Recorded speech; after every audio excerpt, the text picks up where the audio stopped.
Leafhoppers can be found in just about any garden. They're destructive little sap-sucking insects, and they spread disease and damage plants. Because they are so prolific, and there are about 20,000 different leafhopper varieties, it's inevitable that as a gardener, you'll be affected by them at some point. Leafhoppers are wedge-shaped and measure between 1/8 and 1/2 inch in length. They can be green, gray, or brown, or a mixture of colors and patterns. Leafhoppers damage plants because they suck the fluid out after piercing the outer layer. To prevent them from coming around, use row covers or shade cloths. If they've already invaded, try organic control using insecticide soap, pyrethrum spray, or neem oil. Ladybugs and lacewings are also great weapons against leafhoppers. Giving plants a strong spray of water in the morning will wash them away. And when plants are healthy and strong, they are most likely to resist these little critters. I'm Kathy Isom, Southeast AgNet. When it really counts, depend on the source for the latest weather updates, keeping you ahead of the storm. 96.3 FM, 1370 AM, The Source. Cloudy and humid today with a thunderstorm or two, high 89 to 91. Cloudy and humid tomorrow with a shower in spots in the morning, followed by a thunderstorm in the afternoon, high 89 to 91. Sunday, Monday, and Tuesday, sunshine with thunderstorms possible. Humid, high Sunday 87 to 90, high Monday 89 to 93, high Tuesday 90 to 92. From the Florida Weather Center, I'm Brian Minnie.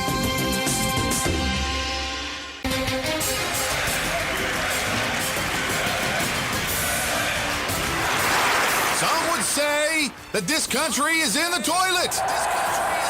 Some would even go so far as to say the economy is going down the drain. But we say, if water runs through it, we do it. At Mike Scott Plumbing, we don't make promises we can't keep. We'll be there on time, every time. We promise to work around your schedule and not ours. And we won't charge you overtime for nights, weekends, or holidays. So remember, if water runs through it, we do it. Mike Scott Plumbing, 237-2888. Hi, I'm Sean Scott, owner of Mike Scott Plumbing, and I approve this message. Oh, hey, Grandpa. Oh, hey, Grandpa. Hey, Grandpa. Yes, buddy? Can you take me fishing this weekend? I'd love to. Have you noticed a change in your hearing over the years? Missing the little things in life? Visit Beneficial Hearing in Ocala today. Their expert team of audiologists will make sure you never miss a moment. Call Beneficial Hearing today at 352-629-4418 or visit them online, beneficialhearing.com. There's a staycation right here in town. It's Super 8 Motel Ocala, right down the road on 40, just west of I-75. And they're pet friendly. Have truck parking, free breakfast, Yum, yum. a swimming pool, a kiddie pool, and veterans get 10% off. It's a staycation at Super 8 Ocala. Call today, Super 8 Ocala at 352-629-8794. Again, 352-629-8794. On the first and third Wednesday mornings each month at 9:05 a.m., Robert Colin with On Top of the World will be our guest as we learn all about the exciting lifestyle and new home choices available at Ocala's premier adult active community, On Top of the World. From time to time, Robert will bring guests, and you're sure to enjoy our little chats. After all, you deserve the world, and we bring it to you. September is Suicide Prevention Awareness and National Recovery Month. On Friday the 11th, Steve Blank, COO of the Centers, and Nancy Castillo from the Marion County Children's Alliance will be my guests, and they will give us some valuable insight on the serious issue and will be letting us know about the Drive-Thru Recovery Resource event to be held at the Centers on September 26th from 10 to 1. So tune in Friday the 11th at 8:35 a.m. for mental news that you can use from the Centers and Marion County Children's Alliance and your friends here at WOCA, The Source.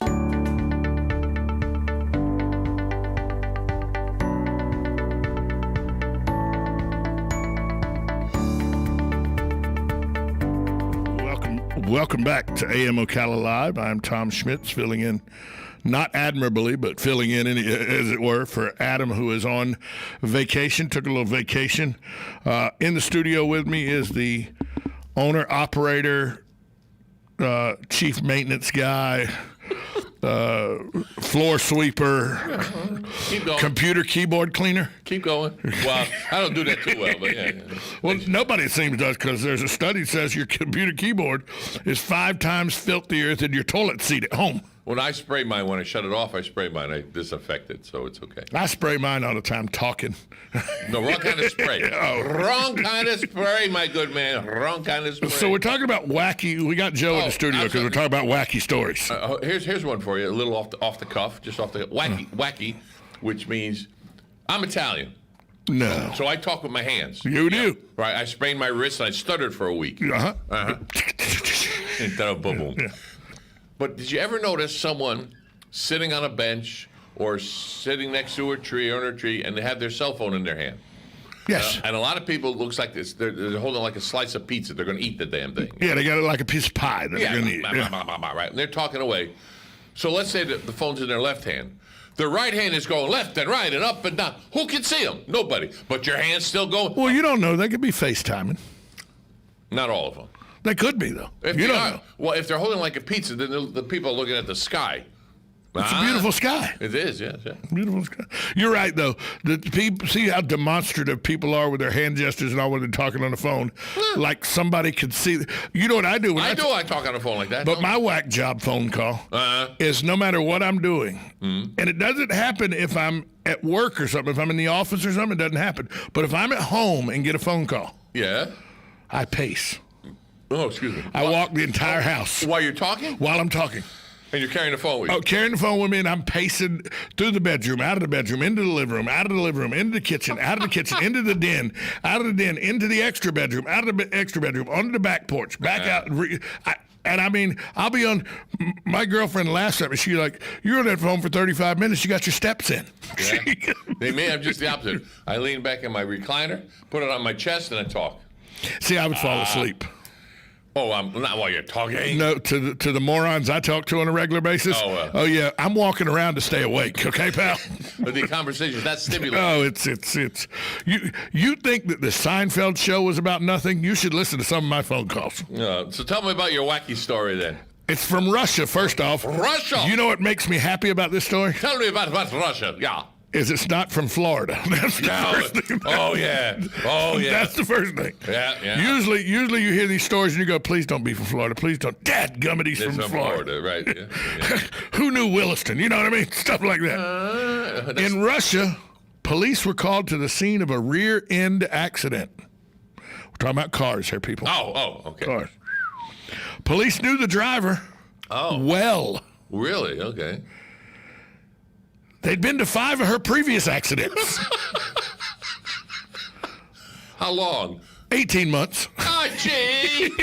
They had been to her 5. This was her 6th accident. In a year and a half. In 18 months. So she's having an accident every, 6 and 18? Every 3 months. Yeah. Every quarter she has an accident. Yeah. Okay? They ticketed a woman and let her go. She promptly, upon leaving the accident, rear-ended the truck, backed up, and rear-ended it again. On the spot, police stopped her again. While chatting with her as she sat in her car, she started to roll downhill. They ordered her to park the car. Her friend come pick her up and took her home. You think she was a little intoxicated? It does not say whether she was intoxicated or not, and the police let her go home. But in Russia, aren't they all intoxicated? Well, they drink vodka like water. I mean... I heard. No. I have 2 good friends of mine that I went to college with that were Russian, and they were 2 girls, and they drank vodka. Like water. You couldn't drink with them. No. It's just what they do. You couldn't drink with them. My friend, do you want some more? Oh. I don't think they're actually speaking Russian. I just think that they're blubbering because they're drunk on vodka. But this woman's been in 6 wrecks in 18 months. And at this wreck, when she left, she hit another truck on the way out, backed up, hit it again. True. All right, I'll give you a true story. Locally, true story. See, here's a Florida story. This isn't good. Sorry. It's not good. Sorry. Yes, it's true, though. Grocery store. You go through the aisles, and you know the big poles in the middle of the store that hold the ceiling up? Yeah. They're holding the beams that go across. Right. And you get the cart on the left or the right side of it and continue down. Well, this woman had her head down, looking at whatever the heck she was looking at, and walked right into the pole. with the cart. With boom, the cart. Boom. Wham. She's going slow, so boom. So she backs up, walks forward again. Boom. 4 times. Still looking at her phone. Whatever she was whatever looking at, I forget. I'm just standing there, and I look like Jack Benny with my hand on my cheeks. Well, I'm just looking at it, and finally she looks up and goes, oh, and she goes around the pole. What if I was standing there? Boom, boom. Joe, this should not come as a surprise to you. Do you not remember the first year or 18 months we were in this location? When we were a brand new radio station here at the mall. It still does. Still happens. But it happened 4 or 5 times a day then because people were so enamored. What is that? And they were looking at the window and they'd walk. Ba-doing, because there's a big metal light pole right outside the window here. I bet 100 people, I've seen personally 100 people go boing, headbutt that pole, run into it, and then they look at you like it's your fault. I had a man one time come to the window, shaking his fist at me, saying words that luckily he was on the other side of the glass so he couldn't hear, angry at me because he walked into a pole. Because he walked into a pole. Remember when they had those, it was an app, and you found animals or Pokemon. Oh, those wonderful people. You know how many times they're walking the pole? Oh, yeah. Because we had them, apparently, electronically, they were in the studio. It was, this studio right here, I remember vividly, was a big, and about 4 o'clock in the afternoon, they would show up. They knew. Right. But how that worked, I don't know. I don't know, but you would see people hitting that pole. With their fingers. Right. What are they bibbing about? Well, you've got an animal or whatever the heck it was. Yeah, I remember Luke Sylvia and those guys, when they were interning for us, they were explaining, Hunter and all, explaining to us this Pokemon craze. Yeah. And I was like, what, huh? What? What? And now it's gone. Hallelujah, I think. Well, no, it still happens, just not, it's not the in thing right now. Not as prevalent. But there's still Pokemon running around the studio. Ooh, there goes one right behind you. Yeah, how would we know? But that pole, you saying that lady ran in that pole with her buggy. How many times have you seen this black pole? It's a black light pole right out here by the horses. Oh, yeah. People walk right into it. I like it when they almost walk into it. It's like someone went boo. Oh, yeah, they jump up like... Where'd this come from? It's a stationary object. It's looks been there the whole time. It looks like Raiders of the Lost Ark at the beginning of the show at Walt Disney, where the spikes come out of the ground. Right. And how many times have we seen that, or how many times have we seen people? No matter that there's a sign out there that says, "Do not climb on the horses." Oh yeah, well. The sign has been removed or trampled. It's not there. Yeah, it's not there anymore. No, and they chained a horse down. Speaking of the funny horse stories, you know all the Art Alliance horses that are the Marion County horses. Oh yeah, for the the art that they did all the art and everything. Yeah. So my puppy Irk, who I say is a puppy, he's a 9-year-old boxer Rottweiler mix. Oh, I love him. Rescued from the Marion County Humane Society. Eddie Leedy and his folks at the Marion County Humane Society do a great job. He'll lick you to death. Right. Oh, he will. My girlfriend was walking him one day downtown. She had brought him up to 1 Million Cups, which is a networking event that's done by the CEP. Yeah. She brings him up to that, and she's going back. There's a horse that sits right outside of the CEP. Yeah. She said she walks around. All of a sudden, now this is not a real horse. We know it's a statue. We know. Yeah. Painted vibrant colors. Oh. He goes into attack mode. He's wanting to eat this horse. She goes, I knew at that moment that dog was yours. Now, what did she mean by that? What did she mean? No, that's so easy. That's so... She said, at that moment, I knew that dog mentally belonged to you. I go, huh? What? I still don't understand. Yeah, exactly. That's my point. What? Hey, wait, squirrel. Who's on first? Squirrel. I don't know. Third base. So, getting back to this pandemic stuff. Speaking of pandemics, I was glad you went there. Didn't you go to Myrtle Beach recently? Yes. I took a vacation. I went to Savannah recently for my birthday, which is the last of July. I went to Savannah. Did she like you? My girlfriend enjoyed the trip to Savannah. Okay. Good. And all the bars and restaurants were open there with the caveat that you had to wear a mask. And basically what that meant is in the hotel lobby, you had to have a mask on. The hotel elevator, you had to have a mask on. When you walk into a restaurant at the station where they let you sit down, you had to have a mask. When you sat at your table, down, boom, take it off. Take it off. When you got up to go to the restroom, you were required to put your mask on to go back and forth to the restroom. The bars, when you came to the bar, you had to have your mask on. When you got inside the bars, your mask came off and they stayed off. That's it. That was Georgia. Now, was Myrtle Beach kind of the same deal? South Carolina, I went to the House of Blues and had a mask on going in, and as you sat down, when you sat down, the mask came off. At the bar, the mask came off. And it was funny. It was nice. I mean, the bar must, 25 foot the bars are there? Right. And 6 seats. 2 seats in a big space. 2 seats in a big space. So we sat at 2 seats there, and we had our beers while the booth was being prepared. Then the booth next to us was empty. Now the restaurants are getting smart. They're getting smart now. If they have booths, they're in plexiglass, and from where your shoulder are, lean against the back of the booth, but in plexiglass. So now you don't lose the booth. So you don't lose the booth. Right. Exactly. So, duh. But it was a good time that people, the guitarists up there playing with no mask on, and the harmonica player and everything.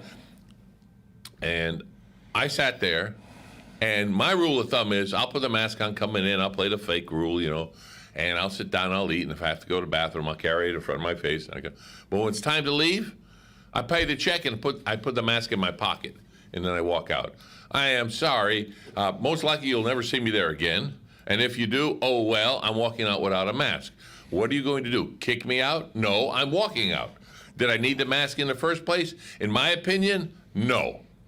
I'm sorry. I have common sense. If I see someone coughing, I'll stay away from them. If you want to stay 6 feet away from me, then we're fine. You want to come close to me? I might put my mask on over my face if you're coming close to me. Other than that, I don't need a mask. I go outside. Oh, that was a rule in South Carolina also. Outside, you can walk around. Yeah, here you go. You're over 6 feet away from me, Tom. You're fine. You don't I have can't put it on my ears. So yeah. Can you hear me? Is this thing on? No. Is this thing on? No, you're mumbling. Yeah. So. But outside, you don't have to wear a mask. It's common sense outside.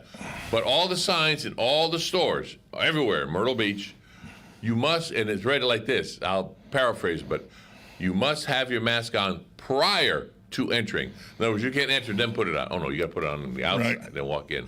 Well, I wonder how many people, because it doesn't say, like some of the masks, like in Savannah, it said, mask must be worn at time of entry. Yeah. But it didn't say where the mask must be worn. So I'm thinking, what if I dress like Wesley from The Princess Bride, put the mask over my eyes and walk in? Am I legal then? What if you have a Halloween mask? What if I got Zorro? What if I do Zorro? Is that legal? That's a mask. Wrong, from the nose down. No, but it doesn't say that on the sign. It just says mask must be worn prior to entry. Usually I have a picture. But the whole thing is, I went to a store, and at the time I had I call them the scarf mask. It's around your neck and you pull it up. The neck gaiter. Neck gaiter. Okay. I have one of those. I've lost it since, but I've had it. I walked in the store, the little girl came up to me, "Excuse me, sir?" No, I'm 6'4", and she's about, So she kind of looked, I looked down, and I'm like, "Yes." And she held up one of those surgical masks, the disposable one. You need this mask on. You need this one rather than this one. And I was in a good mood, so I said, okay, and I poured that down. Now, I pulled my mask, my gaiter down. Okay, well, I'll put that, so I put it on, right? All right. Here's my point of this whole thing. Nowhere, and I mean nowhere, if such a pandemic, is there a guideline of what kind of mask to wear? Right. The throwaway masks are useless. They're just for show. They don't do jack doodlies. Nothing. No. You sneeze. I look at it this way. If someone smoked, which I've seen, they put the vapor underneath. Guess what? It comes right through the mask. Right through the mask. Well, therefore, it's not holding anything back there. Here's what gets me, and I understand this is a pandemic. People are dying from this virus. I get that. Yeah. The mask. If this pandemic and this virus is so terrible, and it's killing people in outrageous numbers, and these masks are stopping this virus, which can stay on surfaces up to 48 hours, 72 hours. Whatever, you hear right? And gloves and masks. Why don't we have biohazard throwaway spots everywhere so we can get rid of these masks and gloves so that they don't infect other people when they're just discarded in a parking lot or something like that? Why don't we have sprays so when you go to the bathroom in public toilets you can spray the seat? You know. And here's the other thing. And the handles. Here's the other thing. I'm glad they wear a mask at Publix. I'm glad they wear a mask at Lowe's. It makes people feel more secure. I get that. But that little girl at Publix that's touching every bit of my groceries with her mask on, and then she's touched every grocery before that and every grocery after, and she's not disinfecting her hands after every time.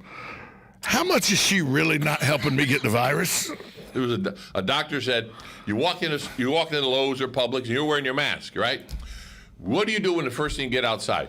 Take it off. Take it off and rub your face. Right. Now, you've touched all those groceries and every day. You touch your face. Yeah, first thing. That's just like, what's wrong with this picture? So. The reason we talk about this is because there's a significant happening Monday.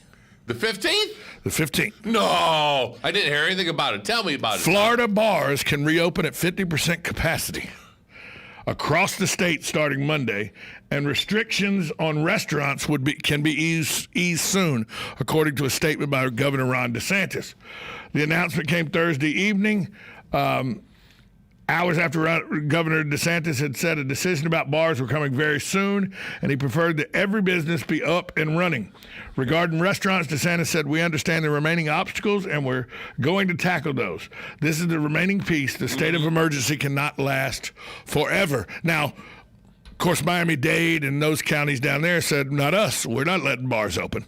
Well, Oktoberfest. They're not letting outside vendors. Have they changed that? Daytona, no. Ormond Beach, Ormond Beach, yes, I know. Yeah. How many blocks is that apart? 5? 5, 6, maybe. There you go.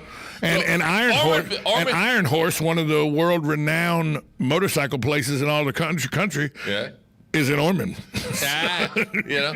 Now, here's a little thing. Everybody complains and it makes fun of Lowe's. All these people are in here and they shouldn't be in here, you know. And they could, if you look at the occupancy of Lowe's, it's like 1,600 people because of the size of Lowe's. So if they say only 50% can be in there at a time, you're still getting 800 people in there. Compare that to to which only get 150 people in there. Oh, you get 75 now. So it's like, why don't we get a facility the size of Lowe's, put a bar in there? Well, I like what Governor DeSantis said when people go, are you sure bars are ready to open? He goes, look, bars have been closed, so people have been having bar nights at their home.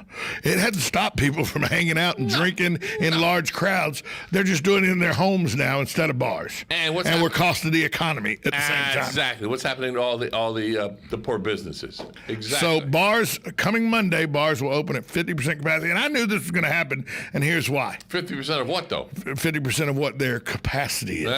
That's what I said. But how much that take in what their outdoor seating is, or, you know, so... Move the bar into a Lowe's, yeah. Boom. I knew this was going to happen, and here's why. Tell me. It closed on St. Patrick's Day. No, it did not. So it cost St. Patrick's Day. There was no Memorial Day. Yeah. There was no 4th of July celebrations, really, in bars. There was no Labor Day celebration in bars. Not past time. Halloween's on a Saturday. You could make a lot of hay. Hey. In the bar industry and the restaurant industry, when a day like Halloween falls on a Saturday. Yeah. Oh, yeah. This is clearing the way to make sure that bar and restaurant owners could start trying to recoup some of their losses on Halloween with Halloween. And nothing better to see than that sign right across the street from us, right across from here. Yeah. Right there in the old Sears building. Yeah, sure. You know, big thing that has Halloween as a theme. Why don't they just rent the building like that and make it a bar? We did that in the early 90s. It was called raves. But that's a whole different story. No. So I see the folks from Ocala Magazine are starting to hover in the green room. The cloud room. The cloud room. That's right. A wonderful painting by the venerable Larry Whitler, who did that painting. Word. Well, I know. You know what? You're waking up. Is there I promise you, in the last minute and a half of this segment, I promise you, Buddy Martin and myself did radio here for 7.5 years. Tom James worked at this radio station when it was over in the Cascades, long before you and Dan took over. Okay. The one constant in Marion County radio for 30-plus years were two of the nicest people ever, Larry and Robin. Oh, yeah. And Adam does a great job, and he's turned AM Ocala Live into his baby, and that's a great job. But there's just something about turning the radio on and not hearing Larry and Robin that just... They had, and they still do. They have their unique partnership there. So they do. And Larry's still painting. They did First Friday. First Friday Art Walk. Yeah, they did that, but it got moved under a shelter or something for some reason. I don't know. Because it was raining. Yeah, I said it was a shelter, didn't I? Henceforth, it was for a reason. You did say that. I just didn't know what the reason was. So but I was informed that they went under a shelter. So I was presuming it's rain, not hail. Are you making assumptions again? You know what happens when you assume. No, I presume. Oh, you presume. Well, because I'm smarter than the average bear. Because you should never assume. No, you can't say it on the air either. So okay. George Carlin. That's one of those words George Carlin said we couldn't say. Yeah, one of the words. Yeah, and the FCC says. The FCC is a little more important than George Carlin. Yeah, unless you're talking about a mule, or a donkey. So that's why you were always able to say that about me on the air. Yes. Yes. You referred to me as a donkey. Yes. Yes. Okay, I get Don't that. make a donkey out of yourself, Tom. There we go. Bada boom boom. Hey, if everybody else is going to do it, I might as well do it as well. Well, coming up next is Ocala Magazine.